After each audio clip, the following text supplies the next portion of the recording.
Kwasekuqaleni ngangingafuni udumo, ngangifuna iy'mpendulo zemibuzo enginayo.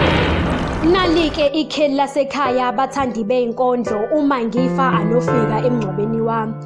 Ningixolisele kakhulu kumama ongizalayo ngokuba ukhanda limtshelo kwakhe, kepha ukuhlokoloza abakhulu ngiyafunga bengingaqondanga ukuthi nje kunemibuzo eminingi engaphendulwanga. Ngizwa isililo siqhamuka ngaphakathi endlini emnyama, ememeza kakhulu ethi faderi faderi, ngathi kuzokwenzakalani. Amacala njengoba engathethwa lana sohlala kuze kuthini. Iqiniso ukuthi abanye balana bagwetshiwe kodwa abonile, abanye yebo bonile, kepha manje phela isigwebo sabo sesiphelile. Faderi faderi, mina ngisakwi-waiting trial, lamasonto esengwahlezi ngabayobalwa yini masengigwetshwa. Le corona yaqala eChina, kuthiwe Italy sivale ngehlahla, naseMelika isibaqedile, kodwa ivaccine izothestwa eSouth Africa ngobani? Imithi emisha ithestwa ezilwaneni, lokho enifuna ukwenza yingobani? Mhlani isidayisa thina saba yimalini? Sibulawa ngobani? Kunemibuzo eminingi engaphendulwanga. Ngizwa isililo sowesifazane ethi Nkosi Nkosi ongenani, bulalani mina nishiya abantwana bami noma kunjena ngisenamaphupho ngabo. Kumanje omunye ngimkhulekela mihla namalanga, ukhesha esitolo sokudla usebenza mihla namalanga. Angilalanga izolo mina ngicabanga ukuthi laba abasebenzayo kungani bedayiswa esifweni, kungani bona kona bengavikelwanga. Ngale sifo mina ngiyasola ngathi siqanjelwa amanga. Ngitsheleni-ke nge-movie Contagion, ukudlalwa kwayo bekungani?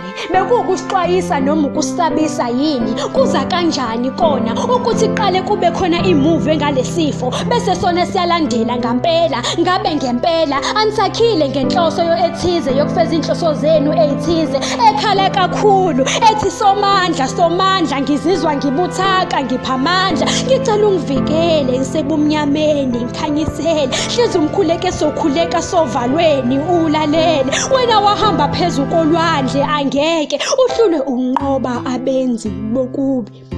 Ukuthiwa ophikisa umthetho kamongameli uyothathelwa iy'nyathelo. Mina-ke kangiwunyatheli kangiwuphikisi, ngifuna iy'mpendulo. Ngabe sivalelwe ngobani plot 5G yini? Ngabe linge-vaccine kuyima nisezotshala i-corona yini? Nisiyekise utshwala ngoba nifuna ukuplanta ama-device igazi lethu li-clean yini? Ngiphenduleni, kanti vele kwenzakalani?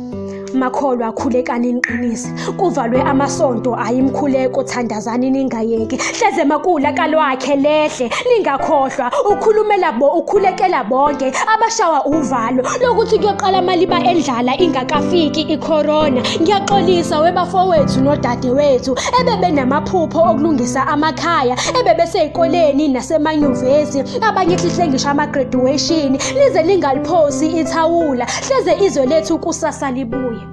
Mayibuye i-Afrika. Emkhulekweni yenu-ke ningabalibali nalabo-ke abayithwele abazoteta ngesikhathi esibi kanjena. Njengoba kuvaliwe iy'tolo zey'mpahla, ngiyanicela labo bantwana nibambathise nibagqokise ithemba, hleze ngomuso umdali aphendule ukukhala kwethu. Niyasizwa yini?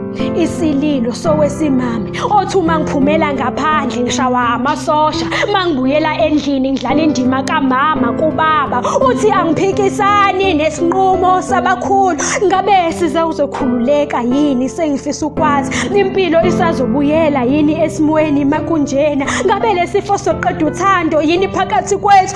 Mangenjalo-ke ebebeyopha ifindo likasofa silahlane baboshelweni.